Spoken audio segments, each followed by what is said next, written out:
Bem-vindo, bem-vinda. Espero que esteja bem e oro para que Deus proteja a si e aos seus próximos. Gostaria de ajudar a digerir os recentes acontecimentos no nosso país. Um governo paralelo tem sempre resultado em mais conflitos e instabilidades em outros países. Mas um educador não pode só olhar para um lado de um argumento. Um educador deve ensinar o aluno a analisar a situação e equipar-lhe para poder chegar à melhor conclusão. Quem está certo? O presidente confirmado, Daniel Chapo, ou o proclamado Venâncio Mondlane? Qual é o impacto a nós os moçambicanos? Para quem esteja farto e esteja a pensar, chega deste assunto, quero seguir com a minha vida, eu simplesmente digo, se tem furo no teto da sua casa, ignorando ou não, quando chover, a água vai entrar e molhar. Ultimamente, tenho trabalhado com alunos que estão localizados em Myanmar. Para quem não sabe, a situação lá é um exemplo do quanto as coisas ainda podem piorar em Moçambique. Por isso, é importante manter a consciência que cada um de nós tem um papel a participar na melhoria de Moçambique. Em momentos caóticos, sentimos-nos impotentes e fracos. Isso pode criar muita ansiedade e desespero, mas podemos combater essa ansiedade e esse desespero focando naquilo que podemos controlar no nosso dia a dia. A nossa contribuição à sociedade não precisa ser acima das nossas condições. A abordagem da batalha entre as duas direções possíveis do nosso país dá continuidade à nossa conversa sobre a socialização do moçambicano. A socialização é o que é considerado aceitável ou inaceitável na nossa sociedade. Quando se fala de sistema na socialização, refere-se a estruturas visíveis e invisíveis. Por exemplo, instituições como bancos, polícia, governo, a lei e a aplicação da lei, etc. Então, em qualquer país, o sistema é muito eficaz na sua própria reprodução. O que isso quer dizer? O sistema não quer mudar. O sistema faz o possível e o impossível para manter as coisas como estão. E se alguém tentar interromper ou romper o sistema corrige. Esse alguém talvez vá à cadeia. Esse alguém pode ser difamado pela média. Esse alguém até pode ser morto. O interruptor do sistema pode ser alguém bom ou mau. Por exemplo, Eduardo Mondlane e Samora Machel foram interruptores da colonização dos moçambicanos pelos portugueses. O Nelson Mandela, interruptor do apartheid. O Martin Luther King, interruptor da segregação da pessoa negra nos Estados Unidos. O Putin e o Xi Jinping, interruptores do domínio econômico do Ocidente no mundo. O Donald Trump, interruptor do sistema político norte-americano. Cabe a um de nós decidir se a intervenção do interruptor no sistema é, em primeiro lugar, necessária e, em segundo lugar, se é feita de forma necessária, ou seja, haverá outra alternativa. Para melhor entender a batalha, ou seja, este diálogo entre aspas, entre o Chapo e o Mondlane, a Frelimo e o povo moçambicano, é importante estar consciente ao núcleo ou do ciclo do sistema, ou seja, como é que o sistema se reproduz. No centro de tudo está a ignorância, a insegurança, a confusão, o medo e a impotência ou incapacitação. Por exemplo, a maior parte do moçambicano é ignorante à Constituição do nosso país. Nem sempre por escolha, mas por desenho. Antes da oposição de Mondlane, havia muito medo de se demonstrar contra qualquer fracasso governamental. O que é que o Venâncio então fez?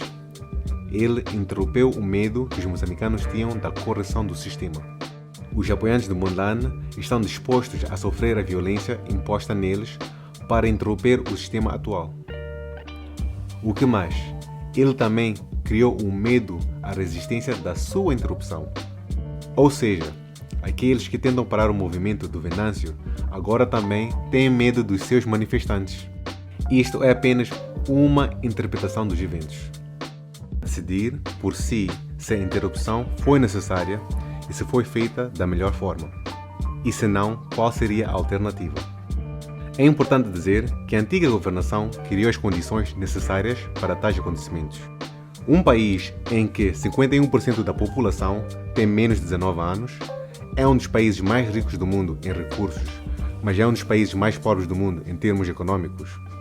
E mais de 60% da população está na pobreza. Isso cria um ambiente em que as pessoas não têm nada a perder indo às ruas, manifestando a sua desilusão com o seu governo. Imagino que algum aluno me pergunte: como assim nada a perder? E as suas vidas? Então, lembre-se que o sistema nos ensina que a vida do moçambicano só tem valor se tem dinheiro no bolso. Se a condição material e econômica do povo fosse melhor, não haveria incentivo para manifestar-se. Do outro lado, temos o presidente Chapo. Apercebendo-se do descontentamento do povo com o sistema, tenta interromper o sistema consolidando os ministérios e decretando uma reforma. Mas o Chapo tem aquilo que chamamos de uphill battle. Primeiro, estamos todos conscientes que grande parte do país está furiosa com a sua promoção. Não porque tem problemas com ele pessoalmente, mas porque estão insatisfeitos com o Partido Frelimo. Pela primeira vez na nossa história, essa insatisfação é de forma aberta.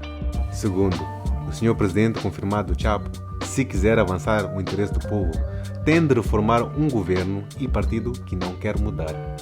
Não porque há pessoas no partido que não queiram um Moçambique melhor, mas porque o sistema não gosta de mudança, a não ser que tenha certeza que se beneficie. Então, qual é a esperança do povo moçambicano? Onde é que nós entramos? Eu disse há pouco que a situação no país é um diálogo entre o Chapo, o Mondlane, a Frelimo e o povo moçambicano. Também disse no início que o professor ensina o aluno a olhar para todos os ângulos para tomar a melhor decisão.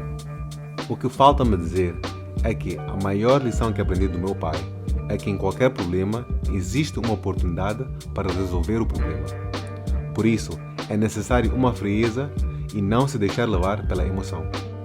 Eu também disse que cada um de nós tem de participar no que pode controlar. Nós olhamos para a África e para países como Moçambique e pensamos que estamos atrasados e que nunca vamos chegar ao lado nenhum. Que tal se pensássemos assim? Nós temos um globo mágico para olhar no futuro. Sabemos o que funciona, o que não funciona e o resultado mais provável de acordo com cada passo que damos. Por quê? Porque já vimos os outros a fazer. Diz-se no mundo inglês: The early bird gets the worm. Mas eu também digo: The second mouse gets the cheese. Isso quer dizer, o pássaro que acorda cedo come a minhoca, mas o segundo rato consegue o queijo. Nos Estados Unidos, durante o movimento para os direitos civis do homem negro, o Martin Luther King chegou aonde chegou porque ao mesmo tempo havia o Malcolm X. O Martin, filho da igreja, era calmo, e apesar de também falar de mudança material do americano, ele era considerado pacífico porque o Malcolm era agitador e as suas demonstrações eram consideradas violentas. Mas acreditem, se o Malcolm não estivesse lá, o governo americano falaria do Martin como se fosse um terrorista. Como é que sei? O Martin Luther King e o Malcolm X foram os dois assassinados. No fim do dia, cada um de nós queremos um Moçambique melhor. Entre o Chapo e o Mondlane, a Frelimo vai preferir negociar com o Chapo. A maior chance de uma reforma significativa no país é com a pressão sobre o nosso governo. As 24 medidas do Venâncio criam pressão para a Frelimo investir no país em vez dos agentes que lá estão encherem os seus próprios bolsos.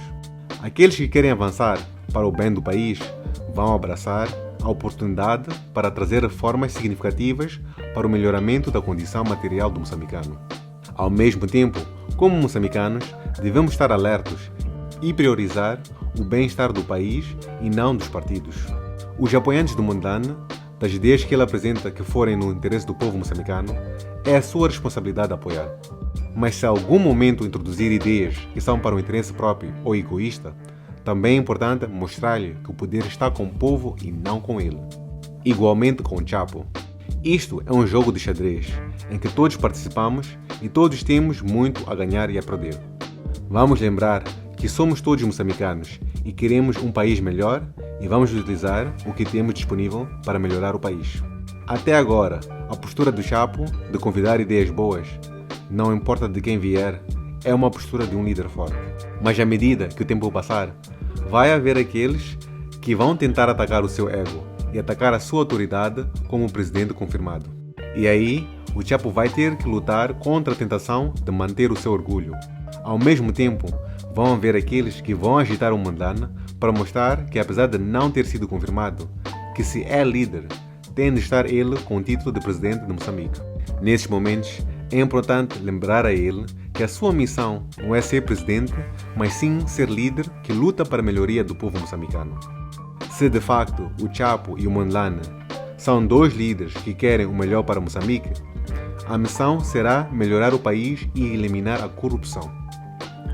O Chapo como presidente e o Mondlane como líder da união do povo moçambicano. Quem sabe, neste momento histórico, Moçambique estará a demonstrar para o mundo inteiro uma nova forma de governação de um país em que um povo encontrou uma nova forma de participar ativamente e pacificamente no combate à corrupção das instituições. Sei que é difícil para alguns imaginar que nós pudéssemos ensinar algo ao resto do mundo. E é exatamente por isso que temos que começar a acreditar na capacidade do moçambicano e da moçambicana. Até a próxima! E lembre-se, ensine na escola e educa-se em casa.